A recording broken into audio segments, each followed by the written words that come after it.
Bom, retomando o nosso estudo de Emmanuel, nós vamos abordar hoje o capítulo 3 do livro Pensamento e Vida. E tiramos dessa edição as informações. E o tema desse capítulo é cooperação. Então, uma palavra interessante, né? Nem sempre faz parte da nossa realidade. Vamos, então, de início, buscar no dicionário alguns significados da palavra cooperação. Então, seria ação conjunta para uma finalidade, objetivo em comum. Operar em conjunto com alguém, prestação de auxílio para um fim comum, colaboração, solidariedade.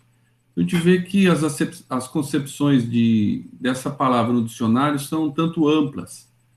E além dessa tradução de palavras, existem muitos conceitos a respeito do que seria a cooperação, né?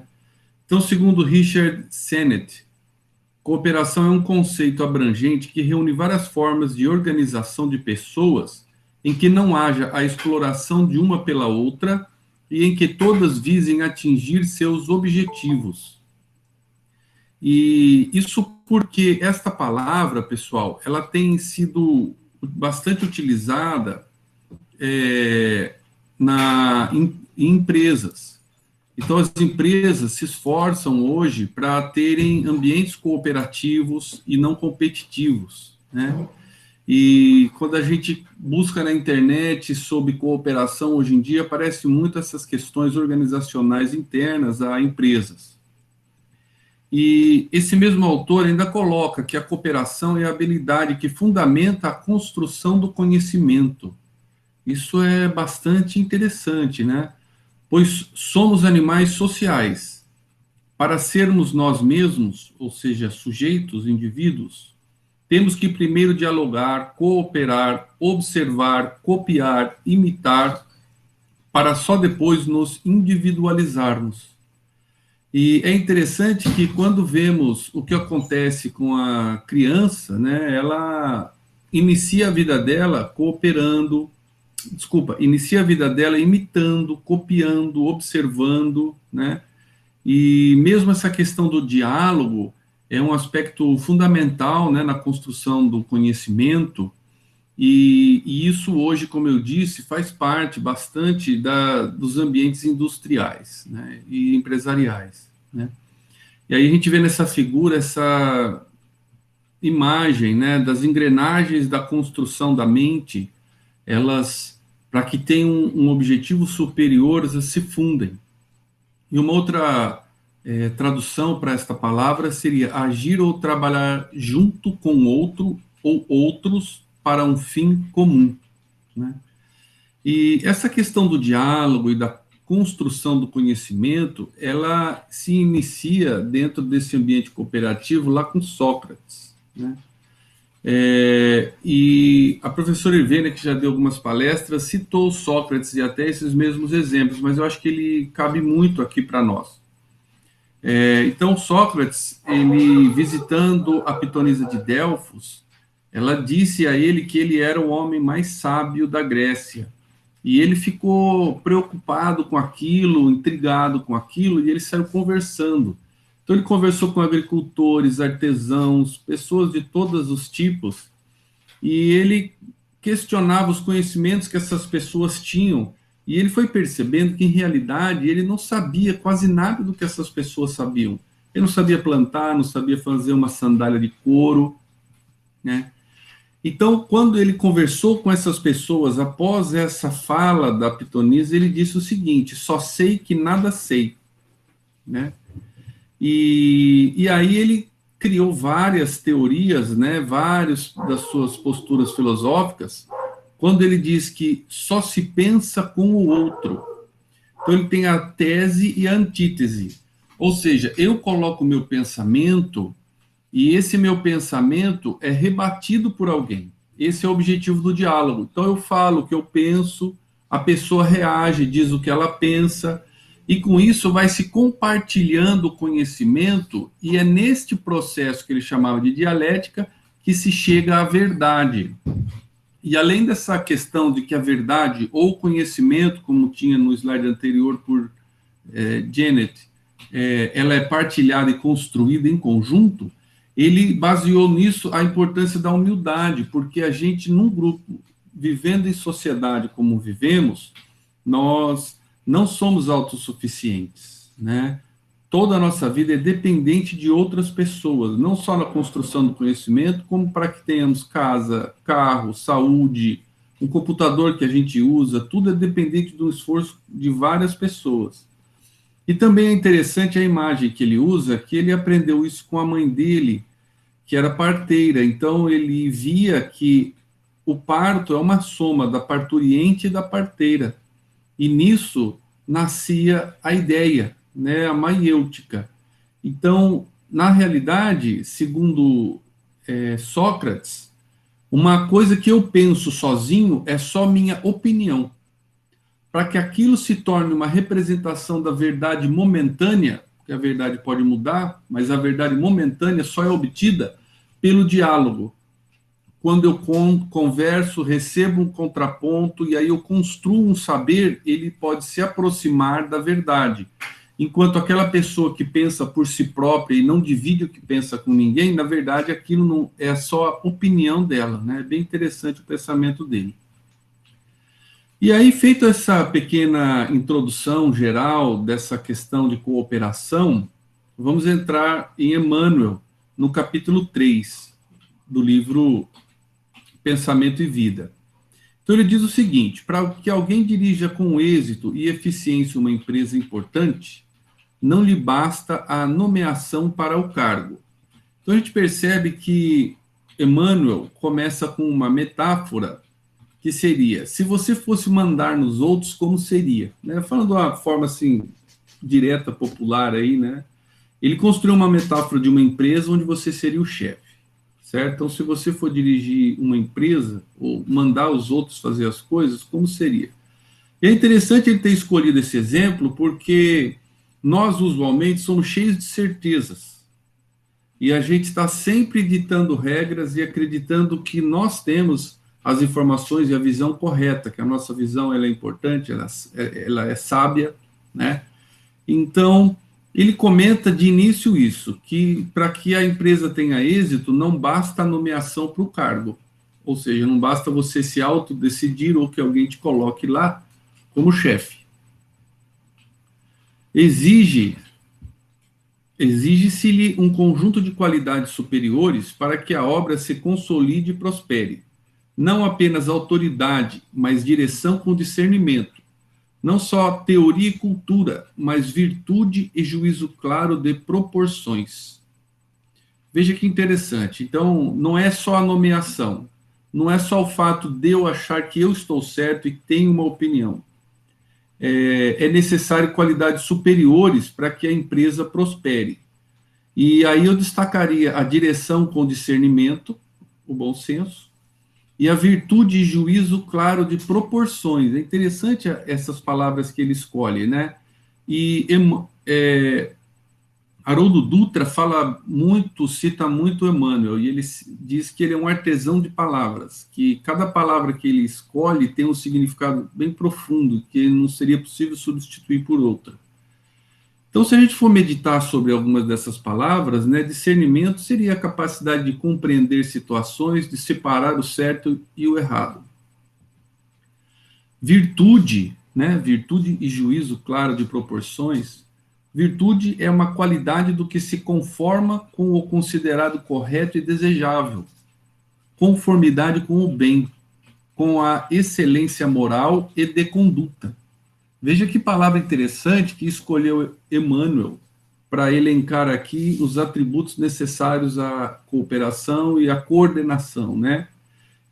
Então, se conformar com o que é correto e desejável para o bem. Juízo, faculdade de avaliar os seres e as coisas. Então, nós temos que ser críticos, avaliar tudo, nós mesmos. E proporções, que seria a relação das partes de um todo entre si. Então, a gente percebe que, para que se julgue corretamente, juízo e proporção são importantes, né? E não adianta só teoria e cultura se você não tem essas qualidades ou essas habilidades natas. né, para que você saiba o que é seu, o que é do outro, o que um merece, o que o outro merece, que são atributos aí de quem vai coordenar, comandar uma empresa. Dilatados recursos nas mãos a serviço de uma cabeça sem rumo constituem tesouros nos braços da insensatez, assim como a riqueza sem orientação é navio a matroca. Então, matroca é a ausência de rumo, né? Então, aqui nessa parte, ele exemplifica as consequências do que ele disse antes. Então, se você tem recursos nas mãos, porque você é o chefe de um empreendimento, é o exemplo que ele está dando, mas você não sabe o rumo, ou se você tem tesouros, que simbolizaria aí potencialidades, condições de fazer as coisas, mas é insensato, né? Ou riqueza sem orientação, então você é um navio, uma troca. E nós vamos ver que ele volta ao mesmo exemplo ou metáfora do navio que ele usou no capítulo 2, quando ele falou de vontade. Quem governa emitirá forças de justiça e bondade, trabalho e disciplina para atingir os objetivos da tarefa em que foi situado. Então, ele elegeu aqui essas 4 palavras como coisas necessárias a quem governa. Bondade, trabalho, justiça e disciplina. E veja que ele elencou isso como forças que são emitidas por quem governa. Então, se você governa, você emite forças. E é importante que sejam essas 4 as que você emite, né? E no nosso estudo anterior, esse era uma parte de um slide que comentava essa questão das forças da mente, né? Então, ele dizia que a mente tem no pensamento a seu raio de força, certo? E que a vontade é o controle que dirige o rumo dessa energia. Se ele vai para um lado bom, se ele vai para um lado ruim, né? Então, energia mental é a capacidade de reflexão daquilo que nós temos, né? E ele usou o exemplo do dínamo, tá? Então, lembrando disso, ao governar, emite-se forças. Que forças são essas, né? Então, ele começa, tá fazendo todo esse questionamento para nós entendermos onde ele quer chegar quando ele chegar na mente mais adiante, né? Quando o poder é intemperante, sofre o povo a intranquilidade e a mazorca. Quando a inteligência não possui o timão do caráter sadio, espalha em torno a miséria e a crueldade. Poder intemperante e inteligência sem timão do caráter sadio, né? Poder é ter a faculdade ou possibilidade de. Intemperante é o oposto de temperança, que é moderação ou autocontrole voluntário. Veja que palavra interessante, né? É um autocontrole voluntário. E isso remete à autonomia, que é a prática religiosa daquele que faz as coisas por entender o que é certo e querer o que é certo. Isso foi também bastante abordado pela gente no estudo passado, com São Tomás de Aquino, né, e próprio Kant. Mazorca é perturbação da ordem, tumulto, baderna, revolta, motim. Então, tudo isso vem como consequência da intemperança e da falta de rumo, né? E timão, novamente, é o leme do navio. E Emmanuel dizia que o leme, a vontade, é o leme da mente, né? Então, toda a nossa força mental, todas as potencialidades que ele elencou para a nossa mente, elas têm na vontade o leme. Então, refere também, de novo, à questão da vontade. Daí reconhecermos tantos tiranos nimbados de grandeza mental e tantos gênios de requintada sensibilidade, mas atolados no vício, né? E então ele elenca uma coisa e depois ele dá a sua consequência, e a consequência é essa, né? Tiranos que, na realidade, têm uma mente brilhante, ou seja, uma capacidade mental muito elevada, mas sem rumo, e pessoas que são sensíveis, atoladas no vício. Então, a gente vê muito exemplo nisso em artistas, né? Então, pessoas sensíveis, fazem coisas incríveis, mas que têm essa dificuldade e autocontrole também. E aí ele, depois de explorar tudo isso como metáforas e para vir de fora para dentro, né? Então, até essa parte do texto, nós percebemos que Emmanuel estava dando exemplos exteriores para que a gente tivesse alerta sobre o que ele iria chamar a atenção para dentro, né? Então ele cai agora no mundo íntimo. A vontade é o capitão que não pode relaxar no mistério que lhe é devido. Então agora ele entra na questão da mente e do pensamento. E para nós é muito difícil discutir mente, pensamento, até mesmo definir isso, né? Algumas coisas que a gente vive, nós não conseguimos definir muito bem. Então, se a gente fosse escrever uma definição do que é pensamento, do que é vida, não é fácil. E a gente está vivo e pensando o tempo todo, mas a gente tem dificuldade de verbalizar. Então, ele trouxe todas essas imagens externas para favorecer a nossa compreensão do que ele quer dizer a partir de agora. E vontade, lembrando, ele classifica isso, né, que a gente viu no capítulo anterior, como a gerência esclarecida que sustenta a harmonia do espírito.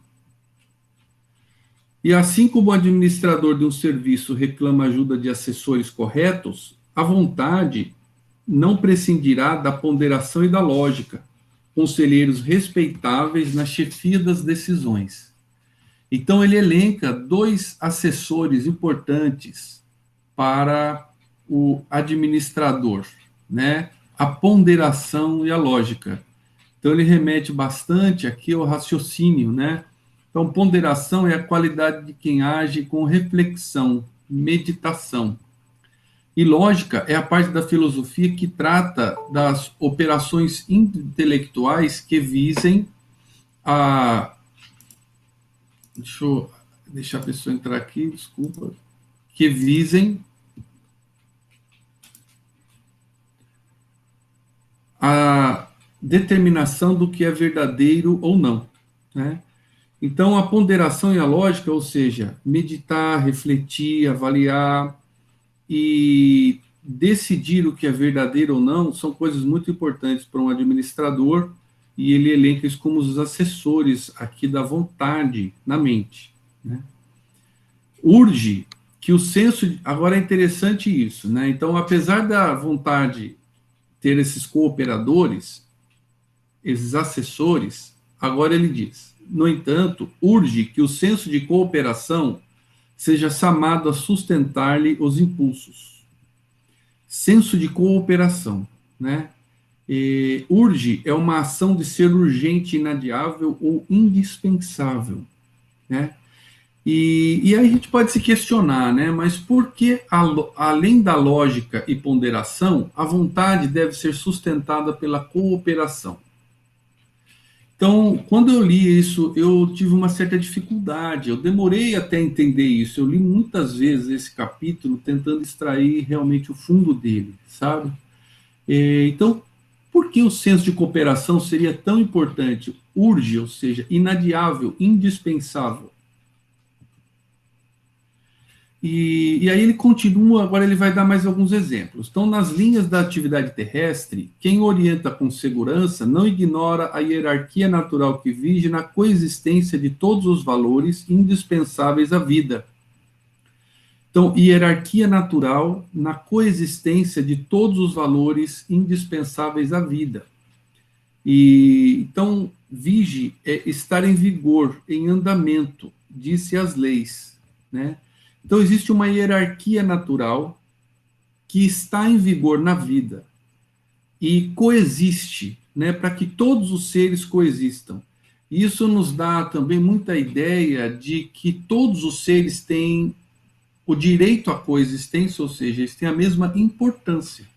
Não existe uma gradação de importância, mas existe uma hierarquia natural de atividades, de tarefas ou de consequências.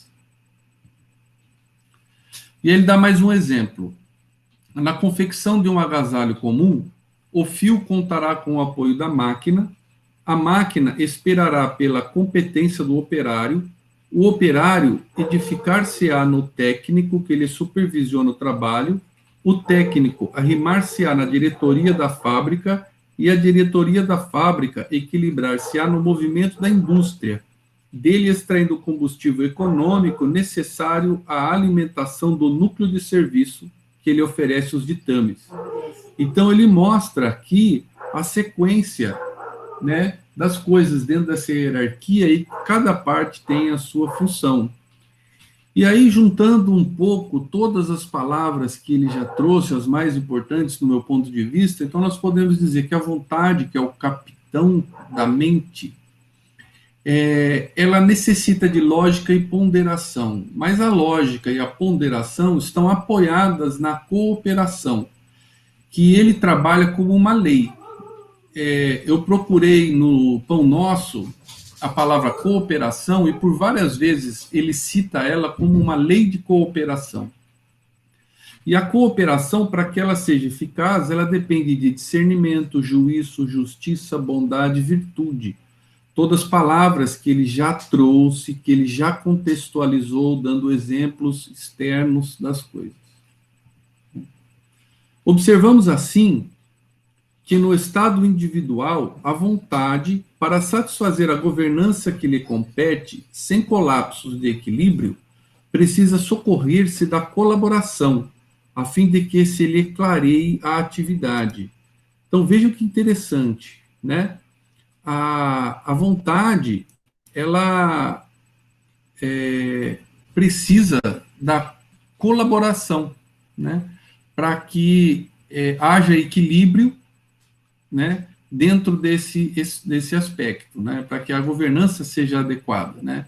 E aqui surge o estado individual da vontade, no estado individual, que aqui é uma metáfora que ele quer dizer dentro de nós mesmos, né.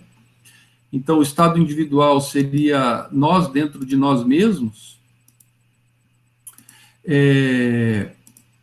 para que ela satisfaça essa governança, ela precisa da colaboração. E olha que frase ele construiu, que a cooperação espontânea é o supremo ingrediente da ordem. E impressionante essa frase, né? Primeiro, ele qualifica a cooperação, ela é espontânea, então ela vem de um ato espontâneo, de um entendimento próprio, autônomo. É o supremo ingrediente, é o mais importante do que da ordem. Porque na natureza existe a hierarquia e a estrutura, né? E por que a cooperação é ingrediente da ordem? Então, é uma coisa que seria um segundo questionamento que eu me fiz, e para mim não foi fácil achar uma resposta. Pensando nas palavras, então, ingrediente é um elemento que entra numa composição. E ordem é a relação inteligível estabelecida entre uma pluralidade de elementos, ou organização e estrutura. Então, a gente imagina que na natureza, no universo, tudo tem a sua relação, né? E ele é plural, o universo, ele é enorme. A gente começa a entender que a cooperação é base para essas estruturas. Ela é o ingrediente supremo da ordem para que haja o equilíbrio do universo. E isso é muito bonito da gente perceber. E a gente pode, inclusive, se perguntar, sem cooperação, existe vida em grupo? Né? Nós somos seres gregários. Será que existe? Sem cooperação, é possível viver em grupo? E aí ele vai fundo nessa frase. Então, essa frase aqui, ó, da cooperação espontânea, ele diz o seguinte: da glória divina às balizas subastônicas, o universo pode ser definido como sendo uma cadeia de vidas que se entrosam na grande vida. Então, a questão da ordem, da sucessão, do papel de cada um, da atividade cooperativa, né, tudo isso é bastante importante. Então, desde Deus, que nós não entendemos, podemos pensar sobre o que ele não pode deixar de ser, como fala o Livro dos Espíritos, até as estruturas subatômicas que a gente busca entender e faz parte do átomo, tudo é uma cadeia de vidas que se entrosam na grande vida, né? E talvez seja por isso que a gente começa a entender que cooperação é uma lei, né? E aqui um exemplo simples, né? Perto dessa grandeza toda que trouxe Emmanuel, que é um ecossistema. Então, existem milhares de animais, de centenas de espécies, existem minerais, elementos químicos, que são os átomos, existem forças físicas como temperatura, pressão, luz, né, que é uma energia eletromagnética que vem do Sol, e tudo isso é o que é necessário para criar vida, e é um sistema que funciona dentro do seu equilíbrio. E aí Emmanuel talha uma outra frase incrível, que é: cooperação significa obediência construtiva aos impositivos da frente e socorro implícito às privações da retaguarda. Veja que coisa incrível, né? E isso está dentro do conceito de ecossistema, né? Então, essa obediência construtiva da cooperação, ele está transpondo de um conceito de ciclo biológico para a vida moral. E como é difícil a gente falar puramente de mente, pensamento e vida moral, ele traz essas figuras, né, do mundo externo para que a gente veja o mundo interno.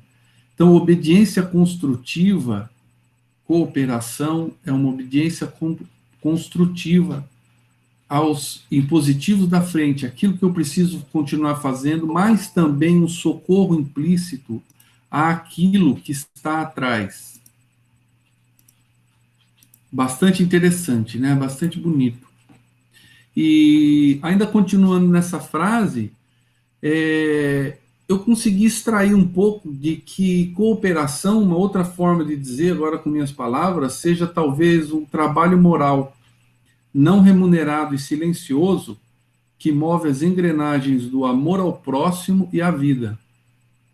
Então, quando cooperamos, estamos desenvolvendo um trabalho moral dos mais importantes. Ele é silencioso porque ele depende de uma adesão voluntária e com o objetivo de ser feito, não de ser falado que fez. E é essa cooperação que move as engrenagens do amor ao próximo para que eu ame alguém de verdade e ame a vida como um todo, né? E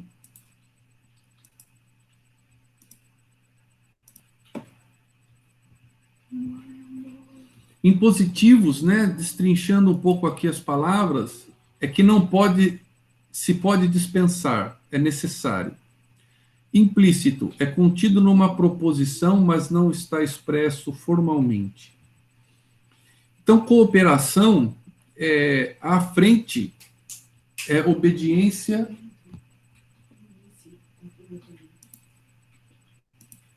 Desculpa aqui.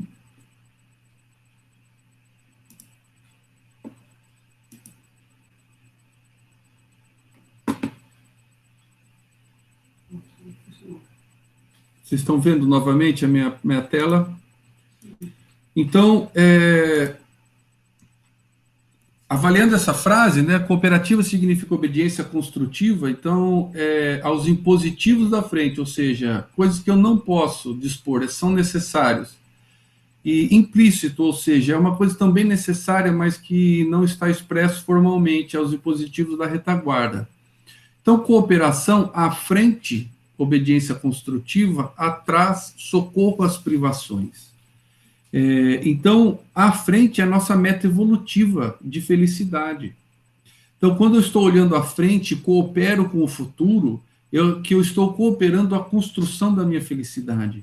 Então, os espíritos nos deixam claro que o amanhã depende do que a gente fez hoje. Se eu quero ser feliz, depende do que eu construo agora. E a cooperação vem nesse sentido. Mas eu não posso só olhar para frente e ser um egoísta, eu tenho que olhar atrás. Então, respeitar o que eu já fui e olhar aqueles que estão dependendo de algumas atitudes minhas para serem felizes, né?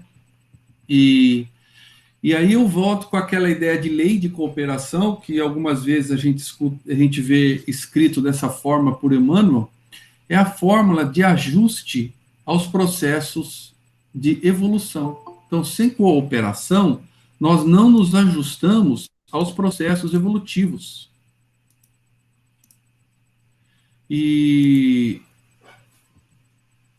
se eu tirar essa questão de obediência construtiva, eu vou fazer uma reflexão aqui um pouquinho paralela, né? E lá em Mateus, dai a César o que é de César e a Deus o que é de Deus.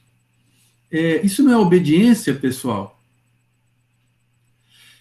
Talvez a gente precise dessa obediência hoje, porque o que nós mais vemos é pessoas reclamando de político. César não era uma flor que se cheire. Ele oprimia a Judéia. Ele era um ditador ali para eles. Tirava dinheiro, matava o povo. Mas a obediência de Jesus era muito grande, porque ele diz, dai a César o que é de César. E nós, como espíritas, fazemos o quê? A gente elege uma pessoa, depois de uns meses que ela está no poder, ela faz coisas que a gente não gosta, e a gente começa a falar mal. Então, nós devemos sempre buscar atitudes construtivas. Quem é nosso chefe, mesmo que a gente não concorde, eu acho que é importante que a gente tenha essa atitude de cooperação construtiva. Não é aceitar tudo, mas é buscar relações que nos ajudem, né? E quando a gente pensa também no respeito ao que eu já fui, faço também uma pequena reflexão lá com os animais, né? Então, às vezes, nós deixamos alguns estágios para trás, algumas coisas, mas nós temos que ter muito respeito com tudo aquilo e nos relacionarmos de forma harmônica com tudo isso.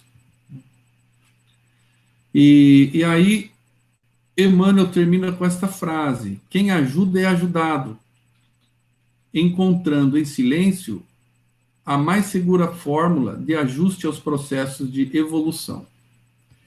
Então, a cooperação, agora que ele usou a palavra ajuda, esse sentimento de estar integrado e trabalhando em conjunto, em silêncio, né, nos ajusta aos próprios processos de evolução. E a gente, então, pode fazer uma outra reflexão aqui, que é, se eu não me ajusto aos processos de evolução, então eu não evoluo? Não sei. Então, como que seria a necessidade de eu me ajustar aos processos de evolução? Então, lógico que nós, como espíritas, queremos evoluir. Então, nós queremos ser melhores. Mas, será que eu me ajusto ao processo evolutivo? Como que é que eu faço para eu caminhar dentro desse processo evolutivo? E aí, Emmanuel deixa claro que cooperação é um ingrediente bastante importante, né? E outros subsídios dentro disso que Emmanuel falou, primeiro no Livro dos Espíritos, né? Então, lá no livro, no capítulo 11, Lei de Justiça, Amor e Caridade, o item 2. Olha que interessante isso aqui, né? Então, na pergunta 881, Kardec perguntou o seguinte: o direito de viver confere ao homem o direito de ajuntar o que necessita para viver e repousar quando não mais pode trabalhar? Para quem participa dos estudos ao domingo, acho que o Arthur falou disso no domingo passado, ou no retrasado. Olha a resposta. Sim, mas deve fazê-lo em família, como a abelha, através de um trabalho honesto, e não ajuntar como um egoísta. Alguns animais lhe dão o exemplo dessa previdência. Então, veja que interessante, né? Quando perguntado sobre a importância, sobre se seria natural, dentro da lei de justiça, amor e caridade, eu friso isso, está dentro do capítulo de justiça, amor e caridade, quando questionado os espíritos sobre a gente se precaver e ir juntando bens e estrutura para poder passar a velhice, olha que resposta surpreendente. É lógico, você tem que estar precavido para quando não puder mais trabalhar, mas isso tem que ser feito em família, ou seja, isso é uma atitude cooperativa. Imagina uma pessoa idosa cheia de bens. Se ela não tem mais forças físicas, ela não consegue nem gastar aqueles bens. Ela vai ser dependente de alguém. Então, é uma lição que a própria vida dá. Quando a gente está mais idoso, nós voltamos a ser dependentes. Quando nós somos novos, nós somos dependentes. Então, nós sempre estamos com essa lição da cooperação, do trabalho em conjunto, né? E ele dá exemplo de um animal, a abelha, que é um ícone, né, de um trabalho conjunto. E, além disso, ele fala, alguns animais lhe dão exemplo dessa previdência. E fica nisso, lacônico, né? Sucinto, aliás, desculpa. E depois, no item 3, caridade e amor ao próximo, ele pergunta, qual é o verdadeiro sentido da palavra caridade, como a entendia Jesus? E olha a resposta, ele é surpreendente também, porque ele não fala nada de material, ele fala só de atitudes morais. Ele diz que é benevolência, indulgência e perdão. Caridade tem a ver com relacionamento, com como eu vejo o próximo e como eu gostaria de me relacionar com ele. E se nós, dentro do nosso contexto, pensássemos na lei de cooperação ou no capítulo da cooperação, poderíamos nos perguntar se não seriam esses 2 pontos, ingredientes necessários a tudo isso, né? Então, para que eu coopere, eu tenho que ser benevolente, eu tenho que ser indulgente, eu tenho que perdoar, né? E a própria previdência que devemos ter para com a nossa vida tem que ser feita num conjunto de família. E esses conceitos que foram trazidos na doutrina espírita, hoje eles estão em voga, e é surpreendente. Então, esse pesquisador aqui, ele chama John Stewart, ele é da Universidade de Bruxelas, e ele trabalha como membro de um grupo de evolução, complexidade e cognição, né? E ele escreveu muitos artigos e livros trazendo coisas inacreditáveis, como eu vou mostrar para vocês. Então, olha algumas coisas que ele fala, né? Então, ele se pergunta e faz todo um questionamento se a evolução se move no sentido de favorecer o egoísmo ou a cooperação. Porque a evolução biológica, né? Porque a gente, quando aprende isso, e Darwin, e a gente olhava a evolução das espécies, tal, a gente foca só na competição, e isso é errado. Então, briga com o outro e o mais forte sobrevive. Na verdade, isso é um tipo de seleção. Um briga com o outro, o mais forte sobrevive, mas não é o mais importante para o meio ambiente e para as espécies. E ele diz assim, o Stewart, em particular, a evolução na Terra repetidamente reuniu entidades de pequena dimensão em organizações cooperativas em uma escala cada vez maior. Desde o surgimento das primeiras e mais primitivas células, as quais deram origem a células mais complexas, que, por sua vez, formaram organismos multicelulares, os quais, depois de se organizaram em sociedades cooperativas. Então, Stewart mostra que a cooperação é o caminho natural da evolução, e é o que Emmanuel trouxe, e o próprio Livro dos Espíritos já trazia esse conceito, né? Então, de uma célula viraram muitas células, organismos simples, organismos complexos. Então, nós atingimos o auge das espécies, que são os organismos de alta complexidade. E aí, quando a gente põe a evolução cultural humana nesse contexto, então se formaram grupos familiares, bandos, tribos, comunidades agrícolas, cidades-estados e nações. E hoje a gente pode fazer uma reflexão aqui desse vírus que nós estamos nos enfrentando. Hoje nós vivemos uma aldeia global, porque um vírus infecta em poucas semanas o planeta inteiro. Veja que mensagem incrível e que prova de que a humanidade ela já assume uma condição onde nós somos um grande grupo. E o John Stewart, para quem gosta, né, ele até brinca um pouco, ele fala de jornada nas estrelas, né? Então é aquele pessoal que a Terra já tinha se tornado uma comunidade perfeita, e aí a gente dominou a tecnologia para viajar para outros espaços, né? Um seriado que ficou famoso na televisão, começou lá com o Capitão Kirk, Spock, né? E foi de aí afora. E aí, depois de a Terra estava harmônica, nós começamos a cooperar com outros planetas e formou-se a Federação dos Planetas Unidos, né? Então, é muito legal, ele faz essa brincadeira, e hoje a gente vê que a nossa Terra é uma grande comunidade, e o vírus está trazendo essa mensagem clara para nós, né? E vejam essa foto, pessoal, a cooperação na natureza. Então, as formigas fizeram aqui uma escala para que duas delas pudessem pegar o néctar. Se não fosse o trabalho de todas elas, e essas cooperações estão presentes no reino animal, no reino vegetal, aos montes, né? Só que a gente só olhava a competição, mas não, a cooperação. E aí a natureza fornece muitos exemplos, né? Stuart diz que essas pesquisas mostram que a cooperação complexa emergirá entre indivíduos egoístas e se eles estão organizados para que possam se beneficiar de seus atos cooperativos. E se aproveitadores e outros não colaboradores são contidos ou punidos. Veja que interessante. Para Stuart, os exemplos da natureza são tão claros que ele diz que mesmo os indivíduos egoístas, eles vão se organizar em comunidades de benefício mútuo, cooperativas, né?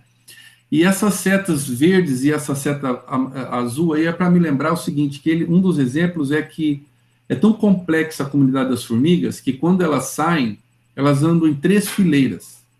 2 fileiras que são laterais é quando elas se afastam do formigueiro. Quando elas voltam para o formigueiro, todas ocupam a pista central.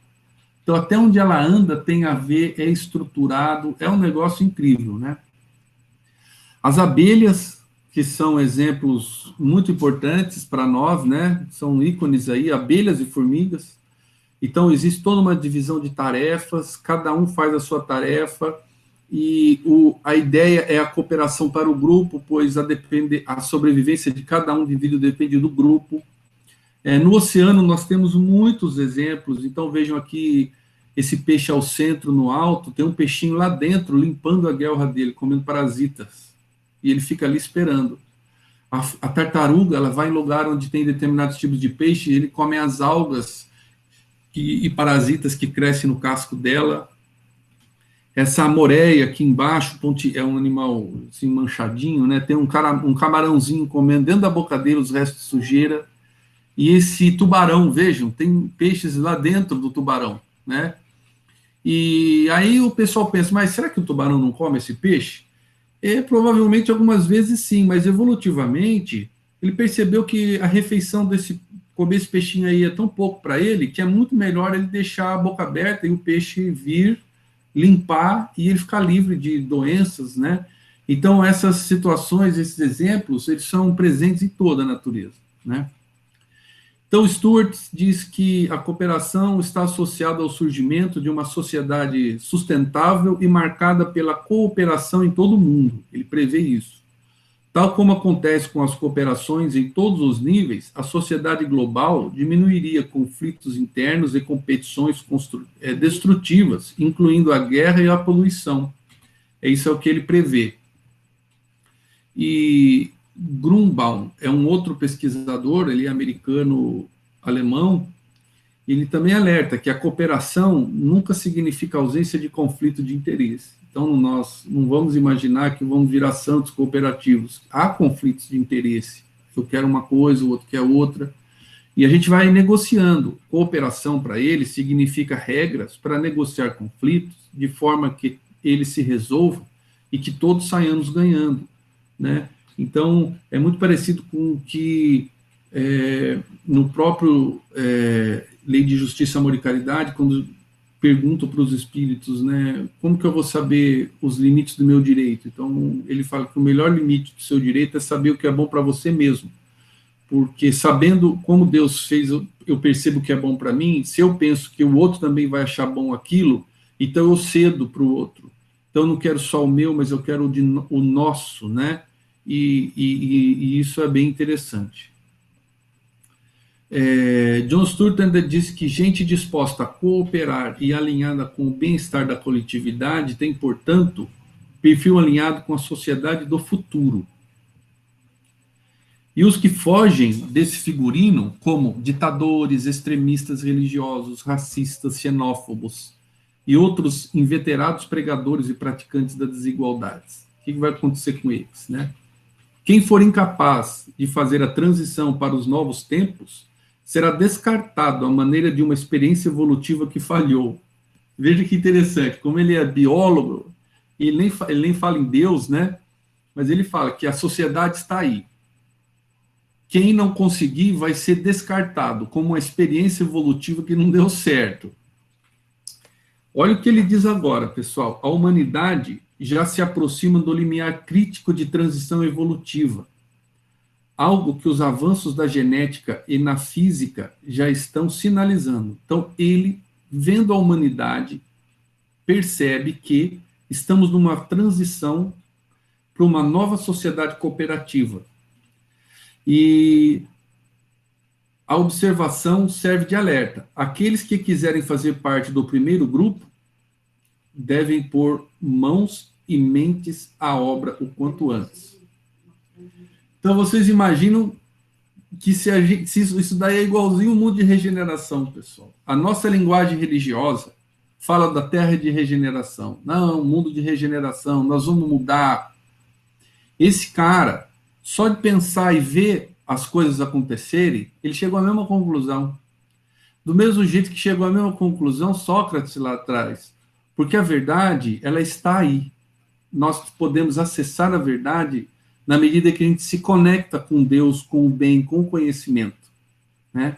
Então, ele percebeu, ele prega isso nos textos científicos, livros científicos, não é nada religioso, que a comunidade está mudando para esse mundo novo e que a cooperação é a base dessa nova criação, dessa nova humanidade, né? E o outro é Fritjof Capra. Ele diz o seguinte, que a vida, a partir de seu início, há mais de 3 bilhões de anos, tomou conta do planeta pelo estabelecimento de redes, ou seja, de cooperação, e não de combates, né, que seria a seleção das espécies. E no livro Pertencendo ao Universo, ele diz que nós vamos ter que mudar do reducionismo para o holismo, da competição para a cooperação, da exploração para a conservação, da quantidade para a qualidade, da dominação para a participação, do proselitismo para o testemunho, do racional para o intuitivo. E esse intuitivo mescla um pouco com fé, sabe, gente? Eu penso, né, isso é uma opinião minha, porque fé é a certeza das nossas potencialidades futuras. Então, como que eu vou ter certeza de algo que ainda não é? Porque é futuro, né? E isso faz parte desse ramo intuitivo do conhecimento que não é racional, porque o racional só trabalha com o que está. E, às vezes, para o futuro, o que está não é suficiente. E aí, para finalizar, pessoal, eu trago do nosso Emmanuel também uma parte aqui do Pão Nosso para complementar de uma forma aí menos árida, menos técnica, palavra, muita filosofia, e o que o Emmanuel nos traz aqui, né? Então, na lição 58, ele aborda a cooperação. E o título dessa lição é Contribuir. Cada um contribua segundo propôs em seu coração, não com tristeza ou por necessidade, porque Deus ama o que dá com alegria. Então, ele fala lá atrás, colaboração espontânea, né? Autônoma. Quando se divulgou a afirmativa de Paulo de que Deus ama o que dá com alegria, muita gente apenas lembrou da esmola material. O louvor, todavia, não se circunscreve às mãos generosas que espalham óbolos de bondade entre os necessitados e sofredores. Aí nós voltamos, que nós retomamos a definição de caridade no Livro dos Espíritos. Naturalmente, todos os gestos de amor entram na linha de conta no reconhecimento divino, mas devemos considerar que o verbo contribuir, na lição presente, aparece em toda a sua grandiosa excelsitude. Eu destaquei. A cooperação no bem é questão palpitante de todo lugar e de todo dia.